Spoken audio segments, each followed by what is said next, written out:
Grand rising, grand arrival, grand return. Peace and blessings to the righteous and the repentant alike. I am Chief Sophia of the Americana Band of Indians, and this is our introduction to daylight astrology. Daylight astrology is the process of looking at the cycles that include the full moon, the new moon, and the full moon in the next sign to understand the complete cycle of energy and how you can incorporate the lower vibrations and the lower frequencies of energy into the upper frequencies of energy so that you can have basically a self-generating motor. So in this video, we're going to discuss the tarot spiral. So I call this the Divine Oracle Tarot Spiral. And this tarot spiral, of course, was inspired by Lord Asaran. He does have a YouTube channel, and you can go and check it out. But the cool thing about this tarot spiral is that it has been rectified to incorporate all of the timing tools necessary to predict energy based on tarot cards. Now, a lot of tarot readers do not interpret the energy properly because what they did in the traditional timing with the traditional timing tools for the tarot is that they inverted some of the energy. And so where you think you would be reading one kind of energy, you're actually reading the inverse of that energy. So I think it was initially done to help people to transmute the energy so that they wouldn't get stuck in some of the more difficult energy. But what has ended up happening is that people don't recognize the difference between a particular energy and its inverse. And now you have people who's doing like all kinds of tarot divination, and they're wondering why their timing, they can't time anything, and they're missing major pieces. A lot of people are channeling while they're doing tarot readings, and so that's why a lot of people are correct, but they would be more correct if they actually rectified the tarot cards with the proper placement on the astrological chart. So that's what we've done, and we've changed the positions of a few things, and I'll mention some of that briefly. I have another series on this where I go through each section of the tarot spiral and talk about the way the energy flows within each slice or each sign, each constellation, but I'm not going to do all of that. I just want to give you a basic understanding. So at the middle of the whole spiral is the emperor. The emperor is zero. The emperor is the creator. He is outside of space and time, meaning the emperor can show up wherever he needs to be, whenever he needs to be. There is no limitations you can put on the emperor. So the emperor cannot be inside the wheel. Same thing with the aces, the ace of coins, the ace of wands, the ace of cups, the ace of swords. These are the hands or the angels that stand before the emperor, the creator. Therefore, they have certain realms that they operate, but to say that they are bound to only those realms would be incorrect. Okay. That would be an incorrect way to read the energy. So it's, but they are assigned to a specific energy, but they're not bound to that energy. Everything on the outside of the wheel is not bound. Those things are the things that the angelic realm that comes from outside to the inside. Everything that's on the inside of the realms, the inside of the wheel, the inside the constellations is bound. Those things that shows up only when that energy is called in. And so again, if that's how the hierarchy works, it benefits negatively polarized magicians for diviners to improperly use this because, for example, if you pull a three of swords energy, which is an energy I'm very familiar with, and you think this three of swords is for some reason affiliated with Aries, because that's the inverse of the energy, then where you should be calling in three of wands energy, you'll be calling in three of swords energy. And so they can actually, and three of swords, if you don't know, is actually the self-deletion card. It is taking yourself out. And so from heartache, from heartbreak, from pain, deep psychological pain. And so if they have that energy assigned with Aries, then in Aries season, they can be telling you, hey, take yourself out. It's time for you to go. Like, they can use, or if people don't understand that it's bound to a certain time, which is Taurus season, not Taurus, Libra season, then they will, you will be saying, oh, this energy might be doing this, might be doing that, or whatever, but you don't understand, hey, it's really within this realm of this Libra energy. Or additionally, we have a Libra lunar cycle every single month. So whenever that Libra lunar cycle comes in, that energy can be called up. And so if you're trying to figure out, why do I feel this way? I don't know. It's because they're doing some kind of a moon magic to reel in this energy. And so by rectifying the chart and putting the energies in their proper place, you can clearly see how the energies work. Now, I've been working with this chart for about 2 years. I am 100% certain that the energy works like this. I have seen it over and over and over again. I have done dozens of consultations using this chart, using this energy to describe different things that are going on with people. It has been 100% accurate. The only inaccuracies have been with me understanding how the energy flows. I have had to really not demand the energy to work a certain way, but to just flow with the energy, to understand, okay, this is how the energy works. This is what's going on. And that is very, very different from how most readers, diviners, deal with energy. They want to command the energy, not on purpose, not in a, not in a way that is putting anybody down, because divining is very difficult. But they want to command the energy. They don't want to observe the energy. So I've spent 2+ years observing this energy to make sure that I'm seeing it correctly. And like I said, every consultation I've done with people regarding this energy has been accurate. The only thing that has been inaccurate is my understanding of the energy. But by now, I have a really good understanding of it. So, real quick, I'm going to talk about the major arcana. So the major arcana affiliated with Aries is the Fool. The Fool is the new beginning. So if Aries is the start of the zodiac, why wouldn't you put the Fool, which is a card of new beginnings, with the start of the zodiac? I need people to really interpret, think about this. Oh, and if you notice, the top half of the chart each only had, first of all, let me talk about this chart. I'm sorry. That's going to be another video, but I read my astrological charts clockwise instead of counterclockwise. And that is because we are moving forward. We're not moving backward. And when you read it counterclockwise, you're actually going backwards.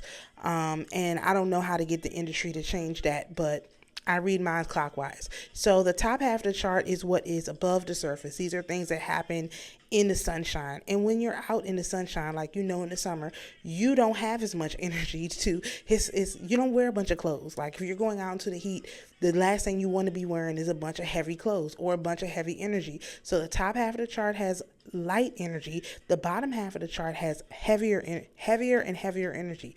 In the Libra, Scorpio, and Sagittarius energy, there's 2 cards, and in the Saturn 1, which I call Capricorn, Saturn 2, which is Aquarius, and Pisces, which is Jupiter, they have 3 cards. And that's because you need that energetic push to get you into the start of the year. You want to have everything that you need in position so that you can start the new year. So let me go back to Aries. So that's the 4th card. So cards 1, 2, and 3 are in that last slice, and we'll talk about that when we come around. We're going to start with Aries. In Taurus, you have the Hierophant, and I think that's the same. In Gemini, you have the Lovers. In Cancer, you have the Chariot. In Leo, you have the Strength card, and in Virgo, you have the Hermit. Now, when you move into, like I said, underneath the surface, so these are things that happen on the inside. This is when the falling back comes, the death card, the little death card is in this slice, and then you'll start to basically be reborn. This is how you navigate that. So in the Libra slice, we have the Wheel of Fortune and then the Justice. In Scorpio, we have the Hangman and also the Death card. And in Sagittarius, we have Judgment, which is a different placement, and the Devil. So because how after you die you get judged. I'm sorry, some of this stuff just seems obvious to me, but after death you get judged. So why you would have judgment before you come back, that's not how it works. After you die, you get judged. And so that's why we have death and then judgment. So judgment is 14 in my spiral. So in the Capricorn slice, we have the Empress, we have the Tower, and we have the Star. Why? Because the devil impregnates the Empress. And she's pregnant. She's literally pregnant. And the Tower is a phallus, and the Star is that spark of life. Because this winter solstice period, it's the mother's point. Because the summer solstice is the midheaven. That's the father's point. And the mother's point is going to be the womb. And the womb is going to be where the new life is sparked. So before the dead part happens, and then the new life is sparked. Like you're not going to give the mother, the great mother, some dead energy. Okay, you need to give her fresh, new, great energy, and that's what we have here on this chart. Okay, in the Aquarius slice is the Magician, and he has one arm up and one arm down. Why? Because he uses the moon and the sun, and he has all his tools on the table, and that's why you have the moon and the sun underneath him, because that's what he used to do his magic. As opposed to the Strength card, which is in Leo, she is just controlling the lion easily, and that it has a lot of mythology tied to it, and not the mythology that you're thinking of. And in the Pisces slice, you have the High Priestess, and the High Priestess comes with Temperance and the World card. And it has to be like this, because when you have new life, the first thing that comes is the mother. The mother has to be impregnated. And then it's going to be a boy or it's going to be a girl. And that's what you have here. You have the mother, you have the son, and the daughter. It's going to be one or the other. And then when you get into Aries, you'll find out whether it was a son or a daughter. And that's when you circle back around. You have your new beginning. So that's the outside. Now the inside is it's much easier to understand. So all the wands is the first quadrant. Aries, Taurus, Gemini. Those are all wands cards. The difference in the way that, another difference that's important is the cycle of the pips. And this is something that I changed even from Lord Asaran, because every princess, which the page is a princess, is a female, every princess becomes a queen. Every knight becomes a king. And so the princess, but you don't become a queen of your own realm. You leave your family and go to another realm and become queen. Most of the time, you don't get to be queen by staying in your home village. So what do I mean? You have the Princess of Wands becomes the Queen of Cups. The Princess of Cups becomes the Queen of Swords, because the princess and the king are in the same square. So the king teaches the princess everything she needs to know before she goes to become the queen of another kingdom. That's how a proper family is supposed to work. And then the queen is always interfacing with the knights, because the mother teaches the son how to operate. So if the mother is teaching the son how to operate and the father is teaching the daughter how to operate, then you have a household, a family that is functional. Okay, a lot of people don't understand this energy because they don't understand functional families. They have lived in dysfunctional families. That's all they know is dysfunction. So this is an actual functional family. This is how it's supposed to work. If you read any of the stories, this is how it works. If a knight becomes an evil king is because his mother was an evil queen. Every time. And if a mother is an evil queen, 9 times out of 10, she had an evil king who taught her how to be an evil queen. This is how it works. Kanye West has a statement in one of his songs, an old song. Hater niggas marry hater bitches and have hater kids. That's dysfunctional. And that's exactly how most people read this energy. But the energy is not dysfunctional. So we have to see ourselves and the energy in these cards, and we also have to see that the things that we learned, the way that we learn them, are incorrect, and they have to be corrected. And so this is my contribution to correcting the record. So that's one thing. So it's queen, knight, king, and princess. The king and the princess are also in the cardinal prior to the cardinal point energy. So the first cardinal point is Cancer. So that queen has to have an immense amount of knowledge, and so the king is with the princess so that the queen has everything that she needs. And you'll also notice that the cardinal points are queens. And that's another thing. And then that's part of the way that the energy flows. The cardinal points are not kings, okay? It's queens. It's lots of female energy, making sure that things are done the right way.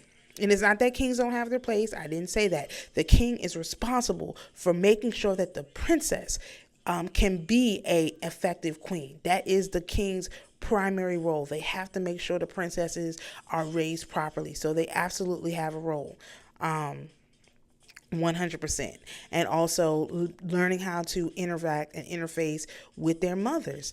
So the men have a very, very important role. And so this is not to at all in any way discount the men. But so Aries, Taurus, and Gemini all are wands energy.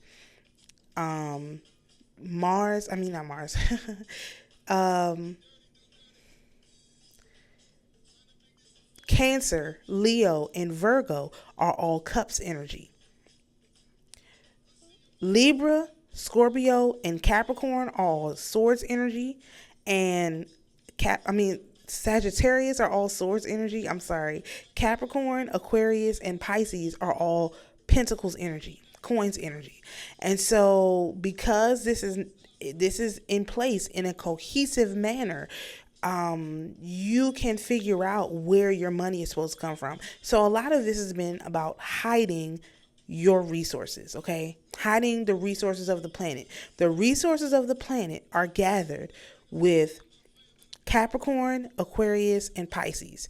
That not the financial resources are gathered during that period. They're secured during that period. Okay? Abundance in general is secured during Cancer, Leo, and Virgo season. That is when you lock in your overall abundance. And if you understand the cycle between Cancer, Leo, and Virgo, and Capricorn, Aquarius, and Pisces, if you figure out how to live your life within those cycles, you will really figure out a lot. That is a huge thing that they've been trying to hide from us. Another part of this is the ability to loop from Leo back into Leo. To loop from Leo, I call it from golden age to golden age. That's another very, very important skill that you have to learn how to do within your own chart. So this makes it possible to personalize your own chart. This makes it possible to understand the energies that come in when everyone else is experiencing one thing and you're experiencing something else. You're tuned into the energy in a different way, and this is just one of the ways of interpreting this energy. I have found that this works for people who have never even seen a tarot card before, and people, because I will, they'll say, "Oh, I'm having this problem." I'm like, "Oh, let me see your chart." Look at your chart. Okay. You feel like this, and it's exactly what the card is. And I don't even tell them the card. I just be like, you might want to try, the inverse. That's when you use your transmutation. And we used to do transmutation very heavy on this channel, and I don't think people understand the energy enough to do transmutation. So we're gonna step back from that advanced level and just into the general basics of how the energy works to make sure people have a real understanding of this. And I just know that they don't. So what else can I say about this? There's the major points: the spring equinox, the summer solstice, the fall equinox, and the winter solstice are corner points for the energy. So the energy is really of one kind of thing is really harvested within that point. I wanted to say something about wands and swords. Wands are corrections. So when we come into Aries season, this is something that they also do. So the coins and cups season, they try to basically harvest our financial abundance and abundance in general. In wands and swords energy, that's when they try to harvest our spiritual energy, or relationship energy. That could be sexual energy or whatever. So when you get into Aries season, Aries, Taurus, and Gemini are all corrections. That's when because you were just born as a new baby, when you come through the spring equinox portal, you're supposed to make corrections to how you want your life. That's why you do your spring cleaning, your things that just kind of change course a little bit. The sun is out. You may start eating a little bit better. You may start exercising again, so on and so forth. Because Wands energy is corrective energy. Where you make your cuts, once you come into fall equinox, that's when you start making your cuts. Okay, I don't need this. Okay, I don't need that. Why am I doing this? Why am I doing that? That's also when for at least the northern hemisphere, that's when we start school, basically around fall equinox. So basically at that time, that's when you're supposed to say, okay, I need to cut out all the video games. I need to cut out all of the, how I've been eating that's not so good, and just all the summer eating. I got to cut all of the overindulging, all of that. I need to cut that back and focus in on my schoolwork and my education and what I'm trying to accomplish, because you have to be prepared for the pentacles to come. So it's literally set up to flow with our natural cycle. So that's another thing I really want to say. This does not go against any holiday structure, anything that we already do, especially as Americans. It literally ties right into it. And if you did nothing but follow the American calendar, you would be in alignment with this. And I know people are going to be upset about that, but it's the truth. If you followed American holidays as they are actually displayed, you will be in alignment with this energy. And that is why there's been such a push from various communities to get people to give up their holidays. And I have a saying: never let your enemy calculate your feast days. And this is why, because people who hate you are going to tell you don't celebrate any holidays, only do this, only do that. But your ancestors who love you set up a system within this American system for you to be successful. And I know people don't believe it. They're not going to like that. It's going to be very uncomfortable for some people to process. But like I said, if you look at any of these, I've been looking at these charts and doing these calculations for almost 3 years, and I will never calculate anything any other way, unless, I get some improvements. But it is so accurate that I'm often left speechless on how accurate certain things are. And if you go back and look at my old videos where I was doing the daily transmutation reports and stuff like that, it was so precise. It was so precise. Every day was like, oh my gosh, this is the energy. This is the energy. And it was right. And so, what's broke, if it ain't broke, don't fix it. You know what I mean? The way that people are doing divining right now is broken. People are having to rely on channeling different entities and different energies way more than is necessary. If they were to convert to this tarot spiral, which is a rectified tarot spiral, rectified with the astrological chart, in this format where we move forward in time and not backward in time, they would find a lot more ease. They would not have to use their ancestors and these entities as much, and they would still be able to bring in just as much information, if not more. I can do a reading with one card. I could do a whole reading with one card. It's because of all the information you get. Like if you pull, for example, this Three of Swords, you can look in your chart and see what house your Libra is in. Then you would look at like where Libra is like right now, or when the next Libra lunation is. You could look at what other planets are in Libra, how they are interacting with your natal planets. I mean, there's a lot of information you can pull when you have a rectified chart. And so that's why I wanted to make this video and just present the rectified chart. Again, I have a series of videos that goes into a deep dive on each individual slice that I will link in the description. So shalom, peace, and blessings, and we'll see you in the next video.